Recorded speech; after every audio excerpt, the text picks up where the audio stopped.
Ada berapa perkara yang membatalkan wudhu? Ada 4. 1.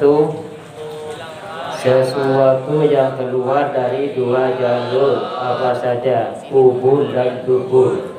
Baik keluar sesuatu yang biasa atau tidak biasa, kecuali kalau keluar air mani tidak batal tapi wajib mandi besar. Yang kedua, hilang akal, baik karena tidur atau karena mabuk pingsan, akalnya hilang pokoknya ya. Kecuali kalau tidur, tidurnya duduk mutamakin namanya. Apa mutamakin? Pantat gak berubah. Jadi kalau tidur duduk itu misalnya bersila, nunduk kepalanya saja yang nunduk, punggung tetap tegak. Bisa dengan cara nyender, atau memang dilatih punggungnya tegak, berarti yang nunduk hanya kepala. Nah itu sekalipun ngorok, sekalipun ngiler, itu wudhunya tidak batal. Kenapa? Karena pantat masih tetap dalam posisi tempat duduknya, gak bergeser. Namanya mutamakin ya. Yang kedua, perhatikan, ini saya ingetin sebentar nih, sekilas ini, biar kamu nggak lupa. Yang ketiga, bersentuhan kulit. Dengarkan, bersentuhan kulit laki-laki dan perempuan yang sama-sama besar dan bukan mahram takbir. Nah, gitu ya. Jadi bersentuhan kulit. Kalau bukan kulit, misalnya ada penghalangnya salah satu, tidak batal. Atau bersentuhan rambut, tidak batal. Atau kuku, tidak batal. Atau gigi, tidak batal. Andai kata ada giginya disentuhkan.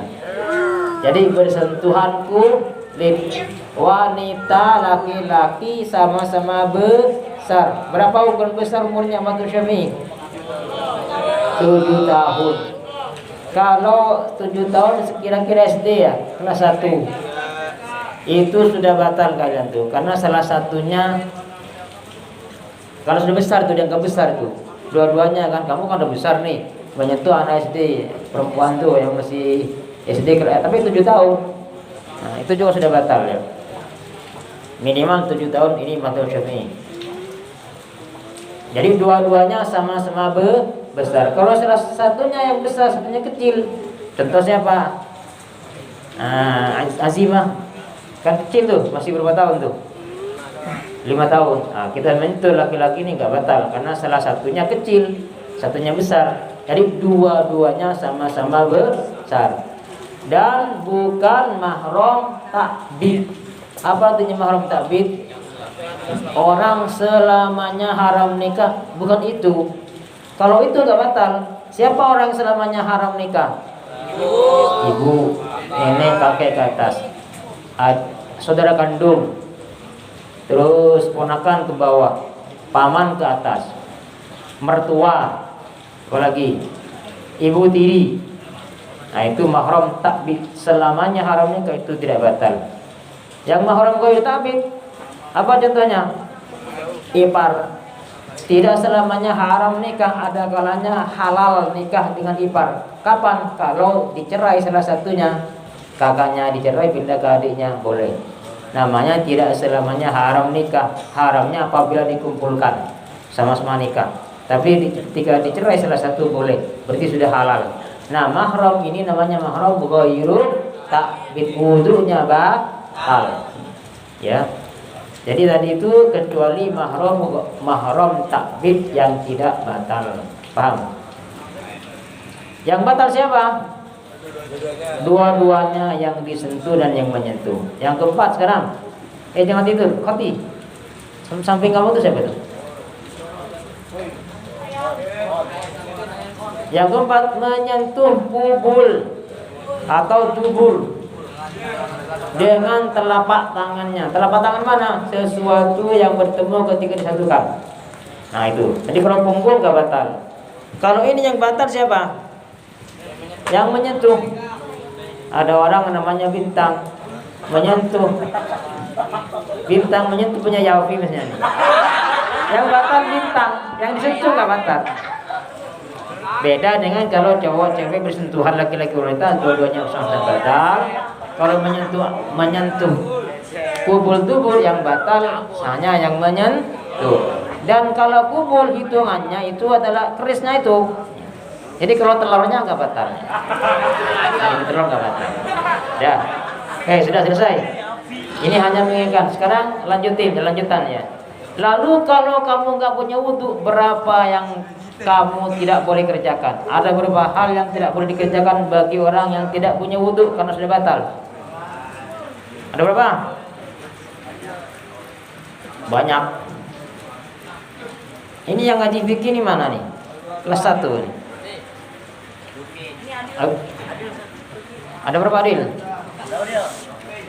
Lupa semua. Sudah saya ingat kembali semuanya. Semuanya perhatikan. Anak soleh. Ada 4 perkara haram dilakukan orang yang tidak punya wudhu. Di samping jadi bukan hanya hukumnya itu tidak sah kalau sholat, tapi juga haram. Pertama ialah haram sholat. Gak boleh sholat kalau gak punya wudhu ya, dosa. Sholatnya juga gak sah. Karena ada hadis la tuqbalu sholatan bi ghairi tahurin wala shadaqah min ghululin. Tidak diterima sholatnya orang yang tidak suci, dan juga tidak diterima sedekahnya dari sedekah barang yang haram. Jadi pertama nggak boleh sholat. Yang kedua apa yang kedua? Nggak boleh tawaf di Baitullah sana. Apa tawaf? Mengelilingi Ka'bah 7 kali putaran dihitung dari Hajar Aswad.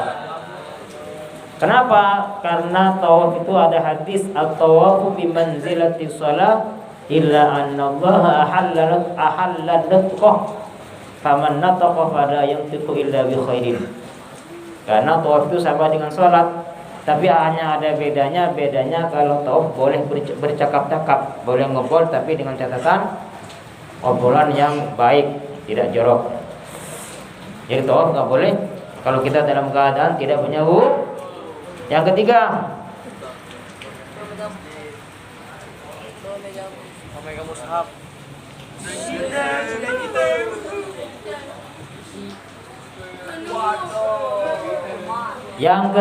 tidak boleh menyentuh mushaf Al-Quran.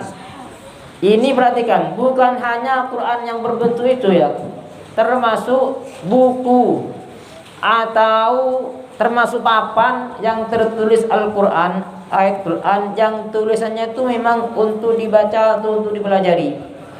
Ada ustadz nulis Al-Quran semuanya 1 surat, Qul ya ayyuhal kafirun, selesai di papan itu, dan tujuannya memang untuk dipelajari. Itu sama dengan mushaf. Dalam keadaan tidak punya wudhu nggak boleh juga kita megang itu ya. Jadi bukan hanya yang berbentuk Al-Quran itu ya, termasuk tulisan di papan atau di buku, di kertas, yang mana memang tulisannya itu untuk dipelajari, untuk dibaca. Itu tidak boleh kalau dalam keadaan tidak punya wudhu. Kecuali perhatikan, kecuali tujuannya bukan untuk dipelajari. Apa contohnya? Ada orang nulis ayat Al-Quran tapi tujuannya untuk diambil barokah. Apa contohnya? Tuh ditulis di kertas, ada metodenya ya. Tirakat dulu, habis itu dilipat-lipat, lalu dibawalah pergi. Ngambil barokah, misalnya dibawa dagang supaya dagangannya laris. Bahasa ringkas dibikin zimat lah gitu ya. Nah kalau itu nggak apa-apa sekalipun nggak punya wudhu. Kenapa? Karena menulis ayat Al-Quran di dalamnya bukan untuk dibaca, bukan untuk dipelajari, tapi memang untuk diambil barokahnya. Jadi sekalipun kamu gak punya wudhu, bawa itu, misalnya dikasih kiai nih, dikasih tulisan sama kiai, ternyata tulisannya Al-Quran, memang tujuannya untuk diambil barokahnya. Nah itu sekalipun gak punya wudhu gak apa-apa, karena bukan untuk dibaca atau dipelajari. Paham tuh? Termasuk itu juz amma, termasuk Al-Quran yang ada terjemahannya. Tidak boleh kalau pegang tanpa wudhu, kecuali tafsir. Atau begini, kecuali sebuah mata pelajaran, buku atau apa saja yang isi kandungannya itu lebih sedikit Al-Qurannya daripada bahasa yang lain. Contoh tafsir lah misalnya. Tafsir itu kan ada ayat Al-Qurannya, misalnya Yasin wal Qur'anil Hakim, lalu kita tafsirin panjang lebar tafsirnya ya. bla bla bla bla bla. Nah, artinya setelah dihitung antara tafsirnya bahasa lain kan, tafsir itu bahasa Arab, dengan ayat Al-Qur'annya lebih sedikit ayat Al-Qur'annya. Nah kalau itu nggak apa-apa, kalau nggak punya wudu, tapi tetap disunahkan berwudu. Paham ya? Paham dong? Jadi terjemah termasuk juz amma. Juz amma itu juga nggak boleh kita nggak boleh kalau nggak punya wudu, nggak boleh pegang.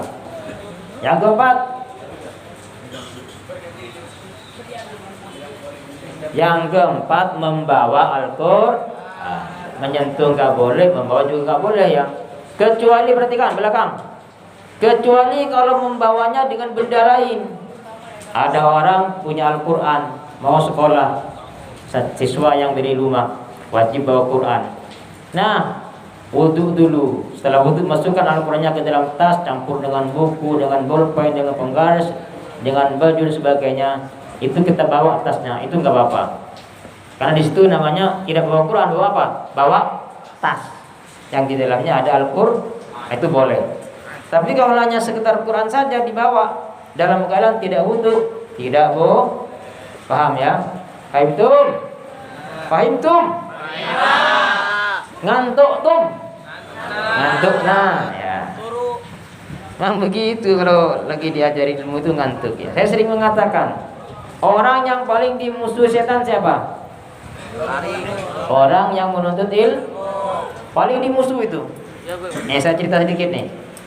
Ada orang tidur di masjid, orang alim. Ada lagi satunya di dalam orang sholat tapi bodoh. Lalu setan itu mau menggoda orang yang sholat tapi bodoh itu. Sampai di pintu ada orang alim tidur. Ternyata setan kabur, gak jadi kabur, gak jadi ngegoda orang yang sholat di dalam. Akhirnya ditanya, kenapa kamu kabur? Saya takut kepada orang yang alim lagi tidur. Kok orang tidur ditakutin gitu ya? Ya, saya takut kepada orang yang tidur nih, dia orang alim. Kenapa? Karena kalau saya masuk ke dalam masjid, orang yang tidur yang alim ini bangun. Setelah bangun, ternyata dia tahu di dalam ada orang bodoh, orang sholat tapi bodoh. Akhirnya nanti kalau tahu, dia diajari ilmu itu. Orang yang lagi sholat tuh, kalau diajari ilmu, dia jadi orang alim. Kalau orang alim, saya susah juga menggodanya. Itu kata setan. Jadi setan itu benci kepada orang yang alim, benci pada orang yang menuntut ilmu. Makanya kalian tuh orang menuntut ilmu tuh digoda tuh matanya tuh di apa itu Mas Tan, dikasih lem tuh. Ada setannya yang gantung-gantung tuh di bulu keceknya itu, biar kamu tidur ya. Kenapa? Karena takut jadi orang yang alim. Ya lanjut. Sekarang perkara yang ada tambahan daripada yang tadi 4 ya. Haram sholat, haram tawaf, haram menyentuh Al-Qur'an, haram membawa Al-Qur'an. Tambahan lagi bagi yang junub, orang yang berhadas besar belum mandi besar, yaitu haram diam di masjid. Haram diam di masjid. Tetapi kalau hanya berjalan, misalnya ada kepentingan berjalan, yang penting nggak diam nggak apa-apa. Minimal diam, apa batasnya? Minimal diam itu tumaknina. Tumaknina minimal batas berapa minimal batasnya tumaknina itu? Cukup membaca subhanallah. Dengannya diam itu haram, tidak boleh bagi orang yang junub. Kecuali kalau darurat. Apa darurat? Ada keperluan begini, ada hal yang tidak mungkin kita tinggalkan. Misalnya ada orang lagi junub, misalnya ketiduran di masjid, lalu mimpi basah, keluar air mani, kan junub. Tengah malam, misalnya mau keluar, takut di luar ada gonggong, huk misalnya. Ada tapak huk yang gila. Kalau keluar khawatir ada diterkam harimau. Itu namanya dalam kondisi darurat. Sekalipun masih junub nggak apa-apa di dalam, boleh sampai aman. Nanti setelah aman wajib keluar. Kenapa? Karena dalam keadaan junub. Paham ya? Tetapi kalau pendapat Imam Ahmad bin Hanbal, boleh orang junub itu di masjid dengan catatan wudu dulu. Jadi misalnya begini, ada kepentingan mendadak, kita lagi junub kayak tadi itu ya, apa junub, terus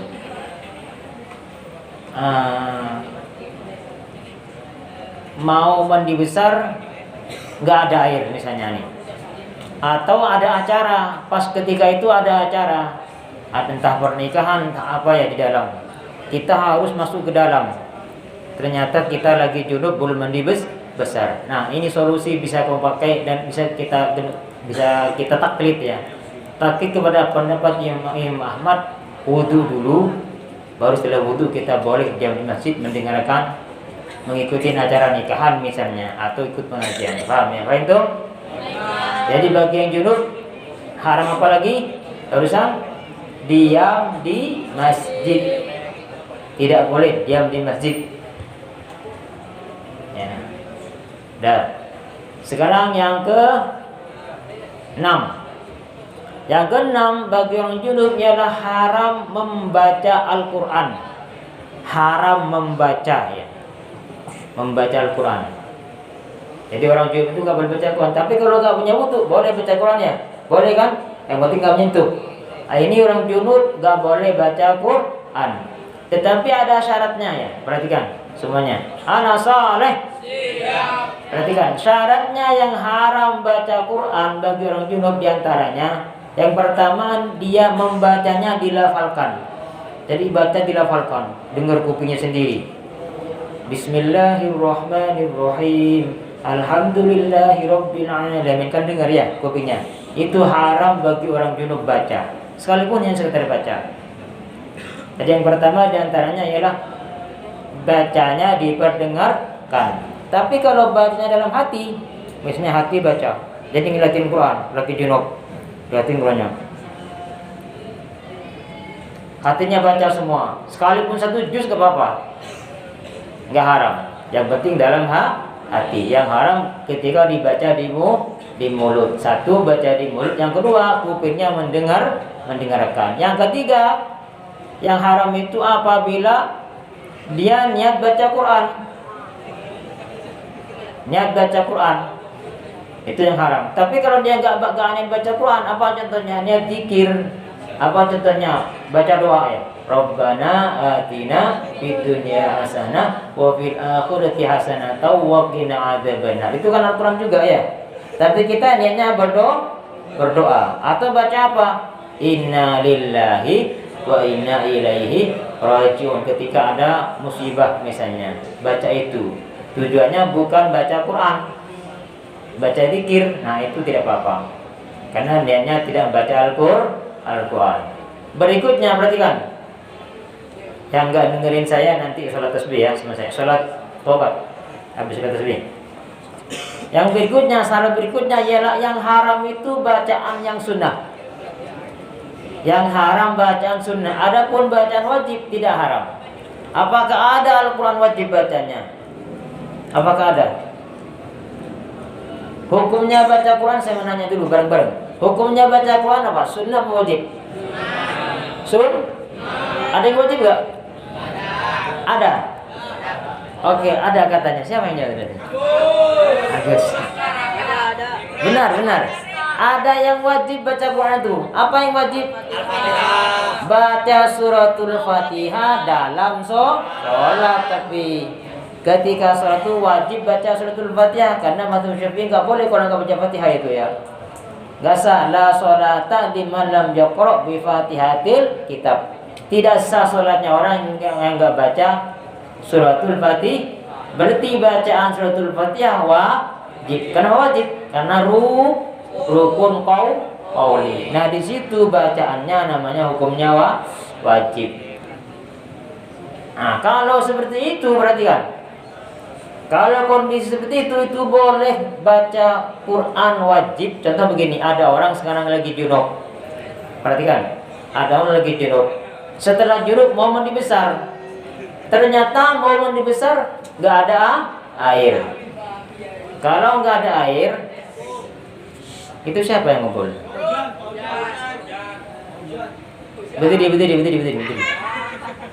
Berdiri. Dah, ada orang junub. lalu dia mau sholat, masuk waktu zuhur, ternyata mau nyari air nggak ada air, mandi besar nggak bisa karena nggak ada air.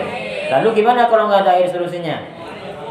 Tayamum. Ternyata mau tayamum juga nggak bisa. Kenapa? Karena nggak cukup syarat. Di antara syaratnya tayamum ialah badan harus suci dari najis. Ternyata di badannya ada najis. Mau bersuci nggak ada air. Berarti mau tayamum juga nggak bisa ya? Ya kan?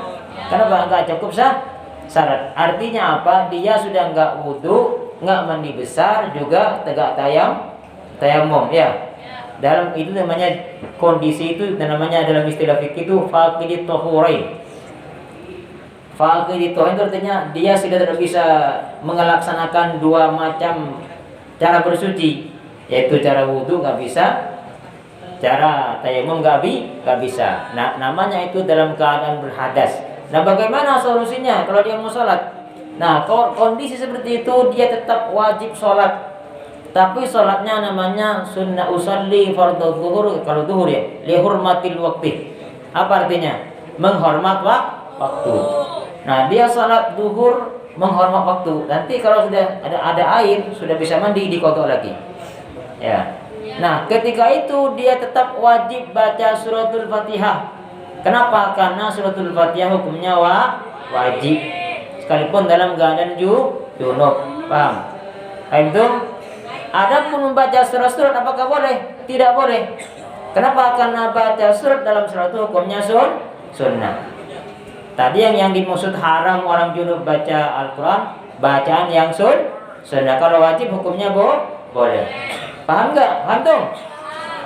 Nah, ini dalam salat atau di luar salat sekarang.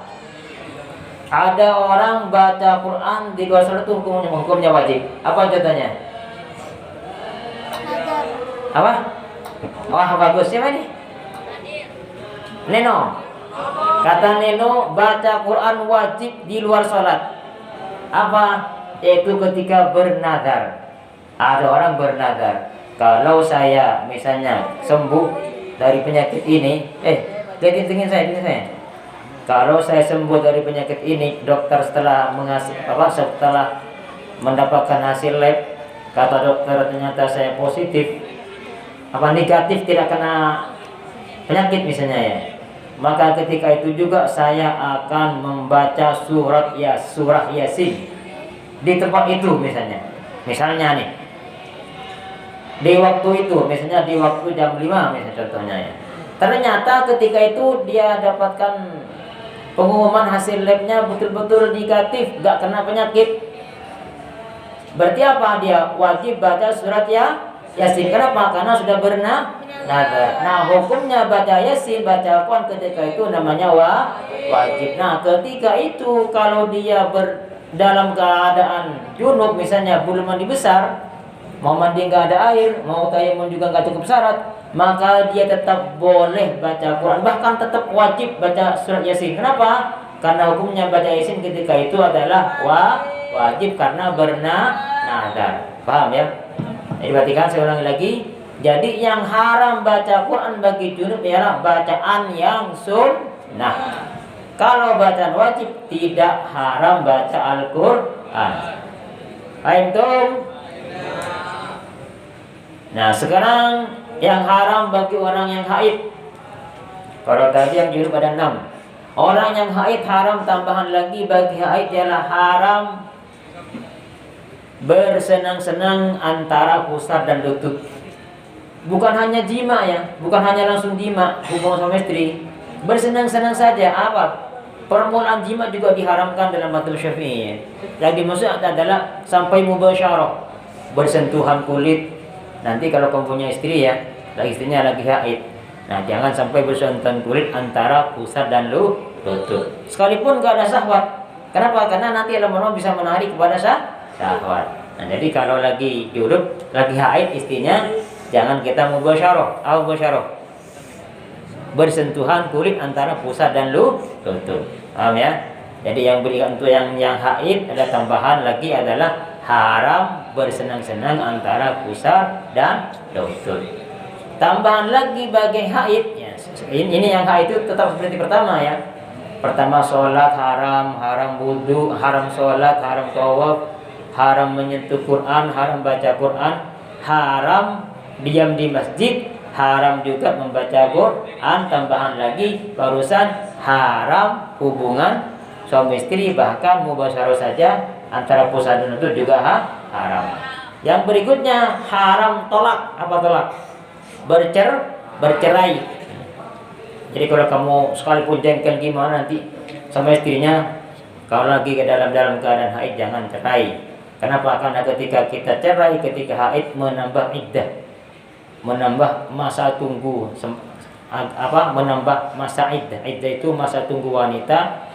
Ketika dicerai nggak boleh dia nikah lagi sebelum selesai iddah. Dan andai kata suaminya mau balik sebelum di dalam masa iddah itu masih boleh. Jadi contoh begini, gambarnya begini. Andai kata kamu bercerai dengan istrinya dalam keadaan suci, itu iddahnya hanya 3 kali sucian.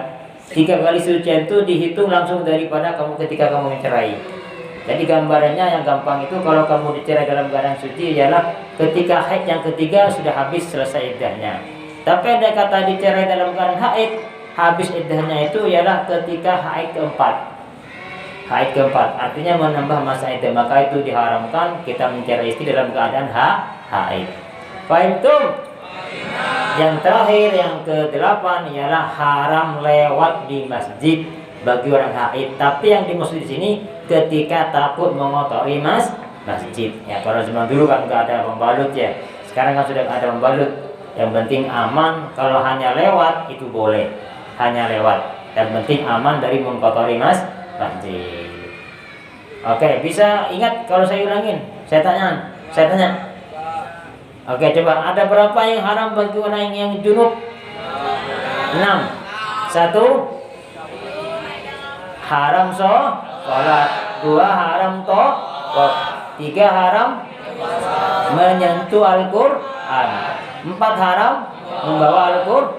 5 haram membaca Al-Quran tapi bacaan yang sunnah. Kalau bacaan wajib tidak haram. Yang ke-6 haram diam di masjid. Tapi boleh kita taklid kepada Imam Ahmad dengan catatan apa? Berwudu. Ini pendapat Imam Ahmad. Tapi pada Imam Syafi'i tetap tidak boleh dalam keadaan junub kita diam di masjid. Yang haram bagi orang haid tambahan lagi apa saja? Bersenang-senang antara pusat dan lutut.